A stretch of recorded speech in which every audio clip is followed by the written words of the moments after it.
बात डेवलपमेंट की हो या टेक्नोलॉजी की, आज का नया भारत हर क्षेत्र में हो रहा है advance. New generation new idea के साथ एक न्यू इंडिया का निर्माण कर रही है और ये सब कुछ संभव हो पा रहा है देश के उन समस्त जिम्मेदार नागरिकों के द्वारा। समय पर अदा किए गए एडवांस टैक्स से आप भी समय पर एडवांस टैक्स अदा करके देश की तरक्की में भागीदार बनिए।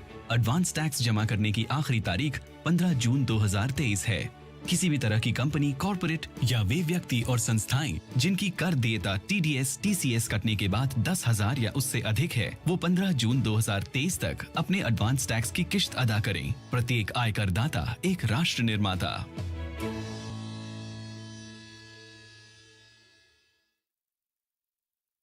प्रोफाइल्स देखो फिर मिलो, टू मच टेंशन। शादी लाइन एक नया रेवोल्यूशन। 1 घंटे में 10 मुलाकातें अब शादी.com पर होंगी जरूरी बातें। Download now. बात डेवलपमेंट की हो या टेक्नोलॉजी की, आज का नया भारत हर क्षेत्र में हो रहा है advance. New generation new idea के साथ एक न्यू इंडिया का निर्माण कर रही है और ये सब कुछ संभव हो पा रहा है देश के उन समस्त जिम्मेदार नागरिकों के द्वारा। समय पर अदा किए गए एडवांस टैक्स से आप भी समय पर एडवांस टैक्स अदा करके देश की तरक्की में भागीदार बनिए। एडवांस टैक्स जमा करने की आखिरी तारीख 15 जून 2023 है।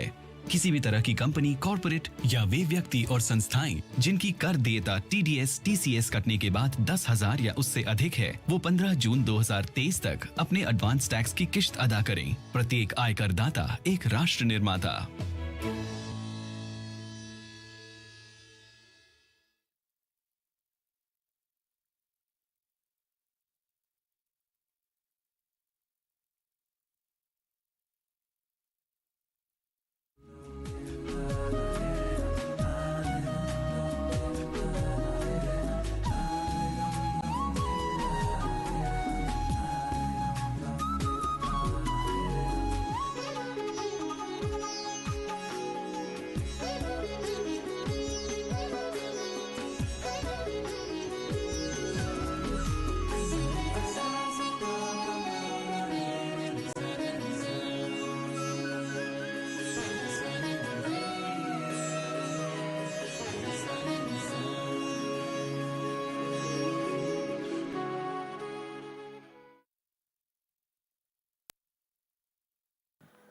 मैं तो भूल ही गई थी मेरा नाम नसीम है, और आज तुम नन्ही नाम पुकार कर मुझे 45 साल पीछे ले गए।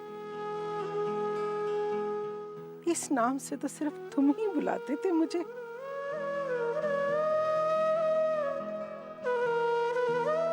मैं तो तुम्हें पहले भी समझाना चाहता था।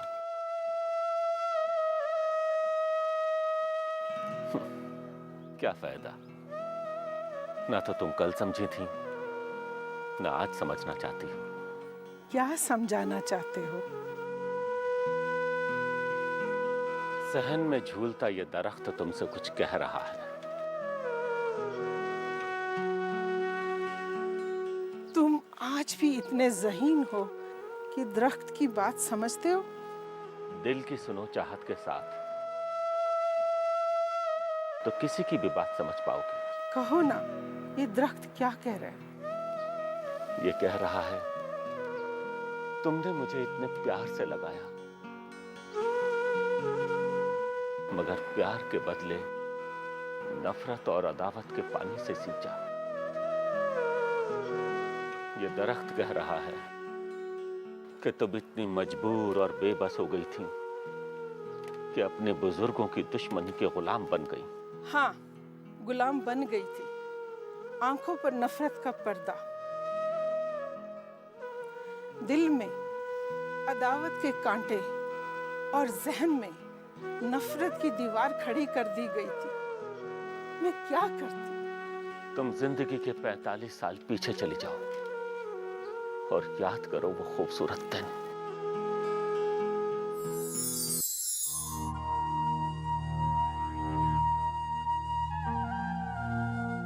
और तेज, और तेज, जोर से, और तेज, और तेज रज्जू, और तेज। लो नन्ही रानी, हो सके तो छू लो आसमान। तुम कसकर पकड़ना। मैं नहीं गिरूंगा, तुम अपना ध्यान रखो। क्यों? तुम हो ना मेरा ख्याल रखने के लिए। हाँ वो तो सही, कब तक रखोगे मेरा ख्याल? जब तक मैं मन नहीं जाता तब तक। इसलिए मुझे तेज झूला झुला रहे हो ताकि मैं गिरने लगूं और तुम थाम लो। यही समझ लो। अच्छा बहाना है मुझे थामने का। अब गिरने भी लगो ना नन्ही। नहीं, तुम जो चाहते हो उसका मौका तुम्हें अभी नहीं मिलेगा। चलो अब झूला रोक लो।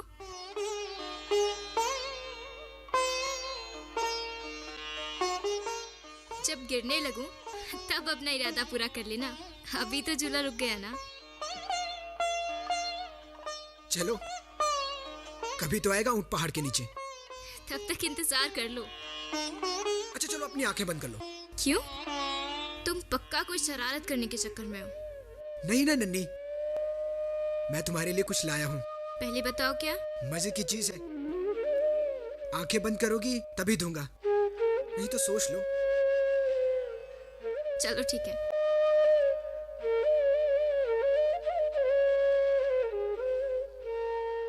चलो अब अपनी आंखें खोलो। इमली मुझे बहुत पसंद है। जानता हूँ, तभी तो लाया, क्योंकि मुझे तुम्हारी खुशी बहुत पसंद है।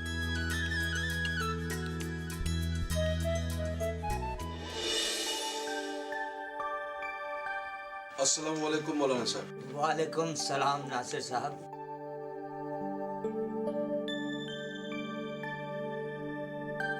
और सुनाइए, कैसी चल रही है हमारी नन्ही की तालीम? वो तो आप नन्ही से ही पूछ लीजिए।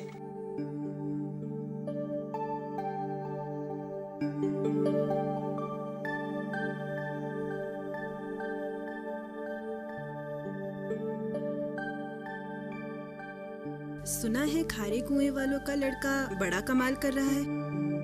क्या नाम है उसका? कौन? हाफिज? हाँ हाँ वही। वो लड़का तो वाकई बहुत ज़हीन है। इतना दिमाग वाला लड़का मैंने आज तक नहीं देखा।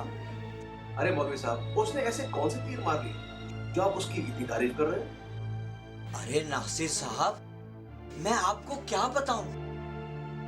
हाफिज बहुत ही तेज लड़का है, बला का ज़हीन। कुरान हिफ्ज कर लिया है, अब आला तालीम हासिल करना चाह रहा है। कहता है वकील बनूंगा, वकालत करूंगा। मुझे यकीन है कि वो वकालत करेगा, मुंसिफ भी बनेगा। नन्ही आई अम्मी।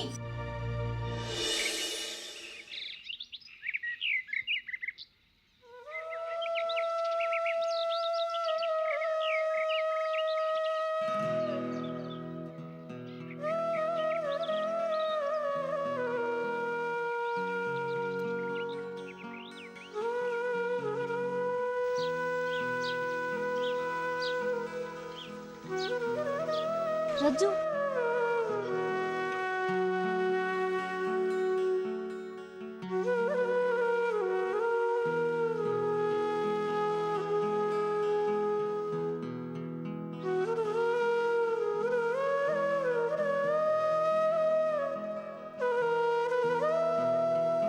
कहाँ थे इतनी देर तुम? क्या हुआ? तुम्हारी तबीयत तो ठीक है ना? हाँ, मुझे क्या होगा? तुम मेरे इंतजार में खड़ी हो, यह हैरानी की बात नहीं है। वो तो बस ऐसे ही। मैं तो बस यूं ही। अच्छा बताओ, तुम कुछ कहना चाहती थी? हाँ, पता है मौलाना साहब आज तुम्हारी बहुत तारीफ कर रहे थे। अच्छा? कह रहे थे हाफिज बहुत ही ज़हीन है, मुंसिफ बनेगा, वकालत करेगा हाफिज। तुम्हें ये सुनकर अच्छा लगा? और नहीं तो क्या। जब तुम्हारी कोई तारीफ करता है तो मुझे बहुत खुशी होती है। ऐसा लगता है जैसे मेरी ही तारीफ हो रही है, मेरे जिस्म की, मेरी जिंदगी की सबसे पसंदीदा चीज की तारीफ हो रही। अच्छा? और नहीं तो क्या, तुम मेरी जिंदगी का एक हिस्सा।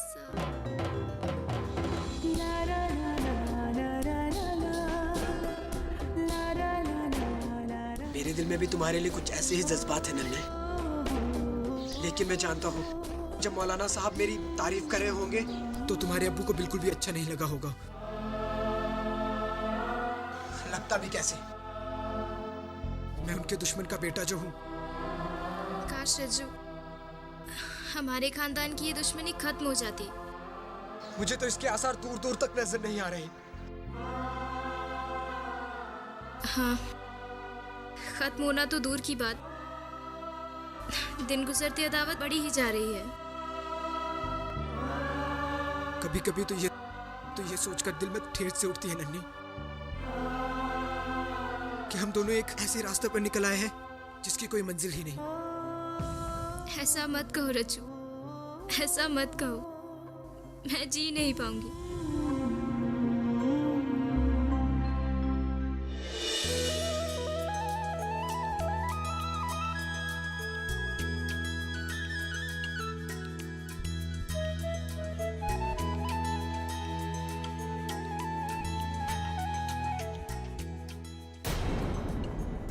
उफ अल्लाह, रज्जू तुमने मुझे डरा ही दिया था। इतनी देर में आने की क्या जरूरत थी? अब्बू भी आते होंगे। मुझे तुम्हें एक खुशखबरी सुनानी है। खुशखबरी? कैसी खुशखबरी? मैंने अपनी जिंदगी का पहला मुकदमा जीत लिया है। अरे वाह, मुबारक हो। सलामत सलामत। चलो अपना मुंह खोलो।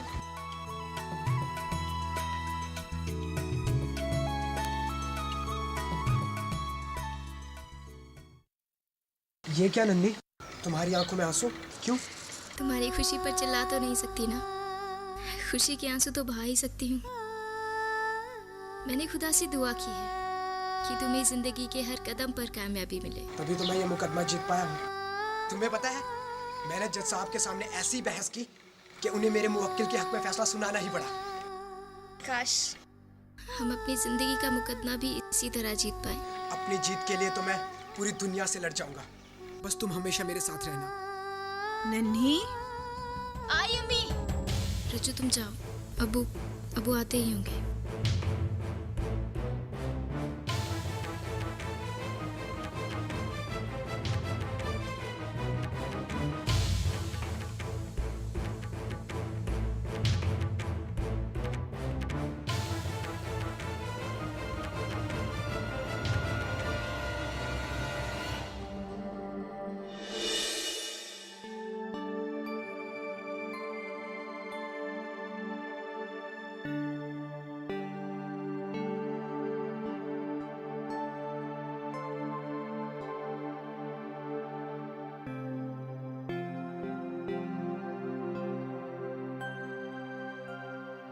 ये लीजिए पानी, दवाई खा लीजिए।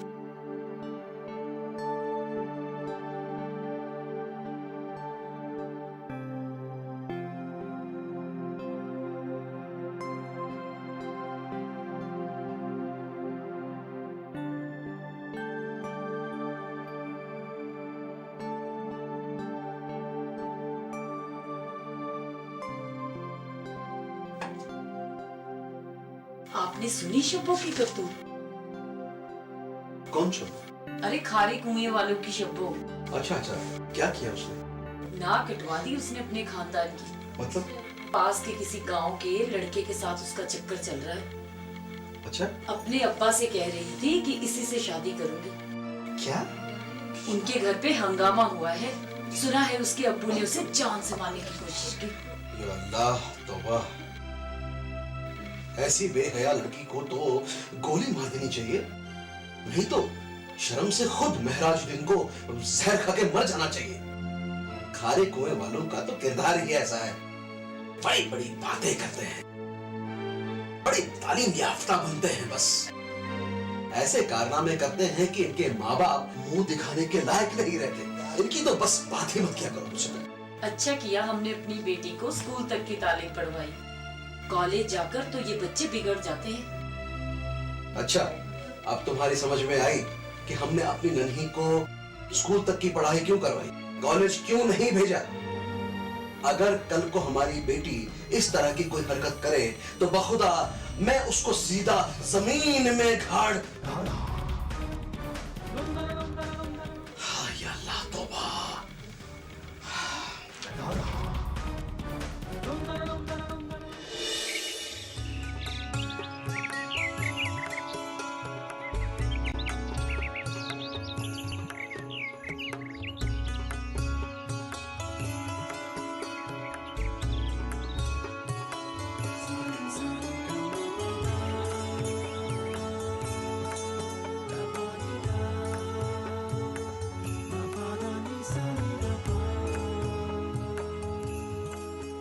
हुआ नन्ही तुम्हें?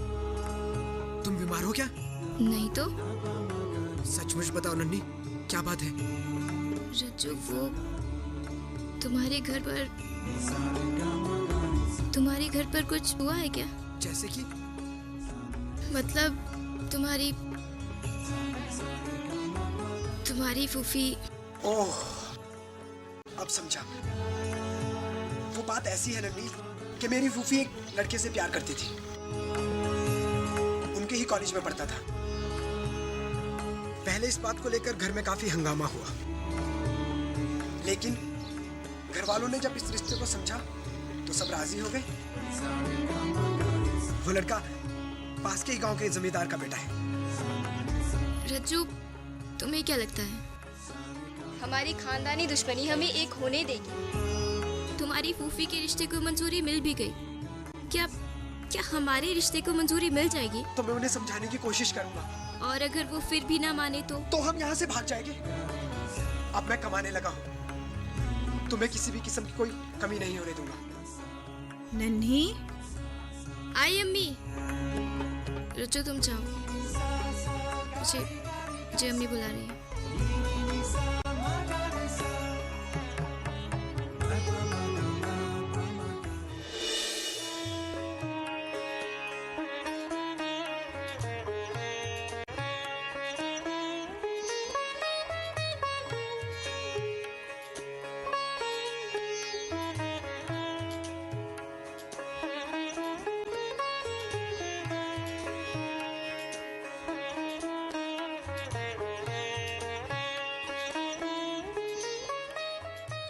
नन्ही, तुम इतनी उदास क्यों बैठी हो? तुमने अभी तक खाना भी नहीं खाया? बस अम्मी, कुछ नहीं, मुझे भूख नहीं है। नन्ही, मैं तुमसे एक बात करना चाहती थी बेटी। जी बोलिए। देख बेटा, अब तुम्हारे लिए रिश्ते आने शुरू हो गए हैं। मेरा मतलब है, अब तुम घर में थोड़ा संजीदगी से रहा करो। मैं कुछ दिनों से देख रही हूँ, तुम कुछ उदास सी रहती हो,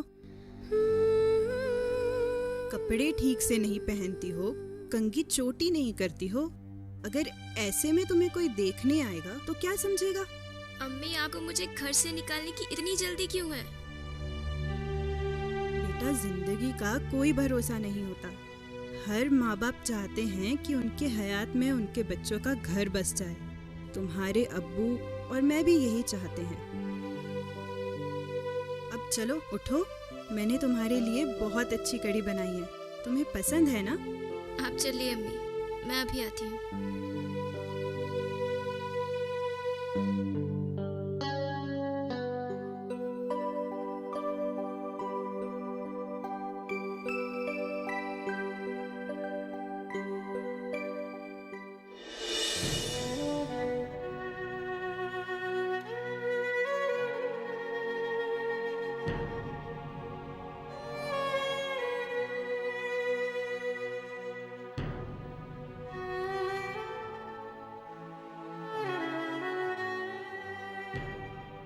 नन्ही, अरे ओ नन्ही।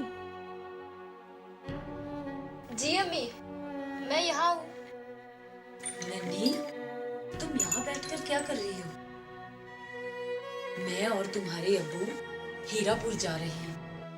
आने में थोड़ा वक्त लगेगा, तुम घर का ख्याल रखना। क्या बात है बेटा, कोई परेशानी है? नहीं अब्बा, ऐसा तो कुछ नहीं है। अरे ऐसे तो मैं भूल ही गया। ये लो, ये पौधा अपने हाथों से बाहर से हमें लगा देना, ठीक है?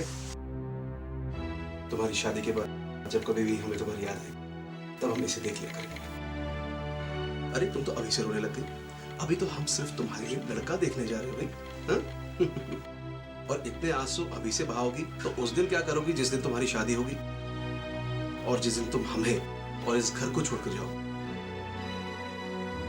अच्छे से रहो और खुश रहो, ठीक है? चलिए चलिए, हमें देर हो रही है। नन्ही, तुम अपना ख्याल रखना।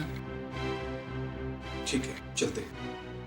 ये लो, इसे याद से न करें, ठीक है? चलते हैं, खुदा हाफिज। बाय।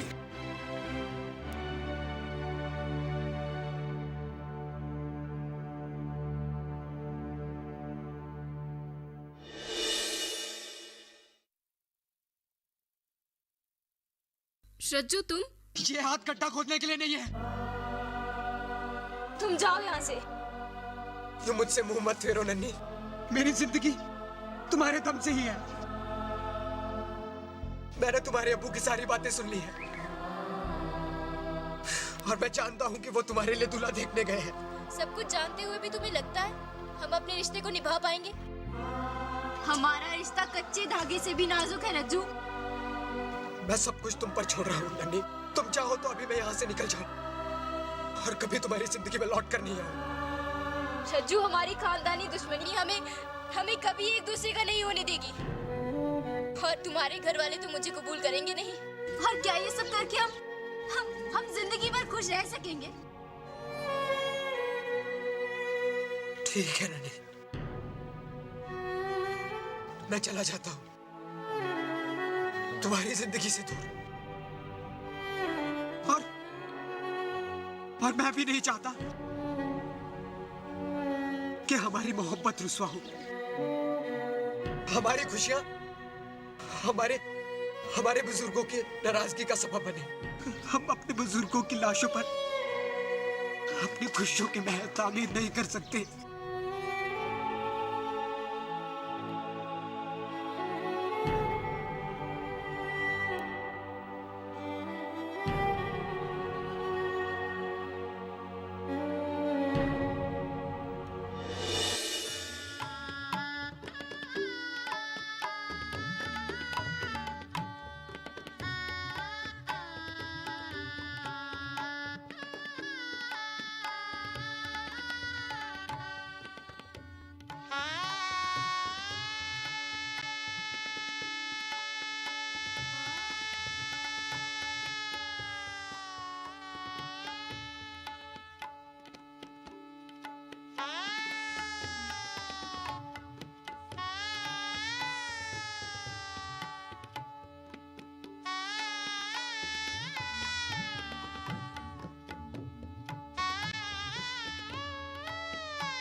रज्जू, रज्जू, रज्जू,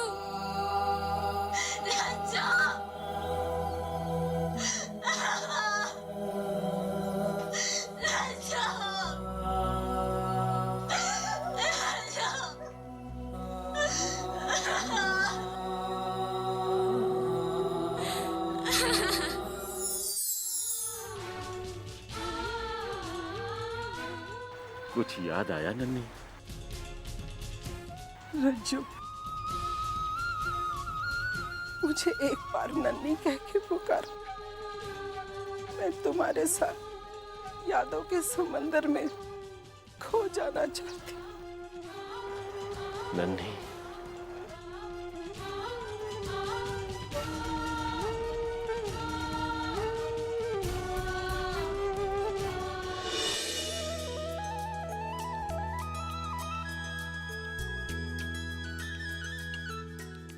मायके की यादों ने ससुराल में मुझे कभी चैन से जीने नहीं दिया। मैं जब भी यहाँ आती थी हमेशा इस पेड़ से लिपट के घंटों रोती थी, जिसे आपने अपने आंसुओं से सींचा था। शौहर की मौत के बाद मैंने मुस्तकिल तौर पर यहीं रहने का फैसला किया। अच्छा किया तुम वापस दुश्मन के दलदल में आ गई। यहाँ आज भी अदावत और दुश्मनी पलती है। हूँ तो इसी खानदान की बेटी ना। हाँ, हम दोनों इसी खानदान के हैं जिनके बुजुर्गों ने उम्र भर दुश्मनी पाली। और ताहयात अदावत को अपने दिल से जुदा न होने दिया। सारी जिंदगी दुश्मनी में जिए और कब्र में दुश्मनी लेके गए। हद तो ये है कि विरासत में नफरत, अदावत और दुश्मनी छोड़ गए, और वही सब कुछ हम अपने बच्चों को देते रहे। क्या तुम्हें नहीं लगता जो लम्हा 45 साल पहले हमारी जिंदगी में आया था वो आज फिर लौट आया? तो हमें क्या करना चाहिए रज्जू? कुदरत हमें एक और मौका दे रही है अपने ईमान की सलामती के लिए।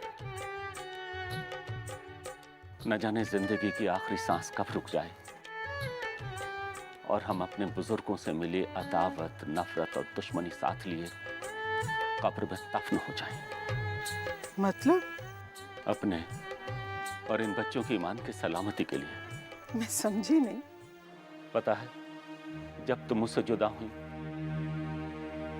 तब एक भी सजदा सही नहीं हो रहा था। बार बार सजदा सही करना पड़ता था। मैं तो कहता हूं कर डालते हैं तस्लीम और गजाला का निकाह, नहीं तो खामा-खां गलत सलत नमाजें पढ़ा करेंगे। कम से कम ईमान तो सलामत रहेगा। बाकी तुम्हारी मर्जी। अच्छा, चलता हूं। खुदा हाफिज। रज्जू,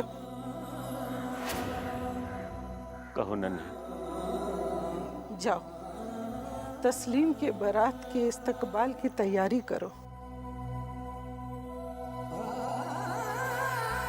मैं गजाला को घर लाने की तैयारी करती हूँ।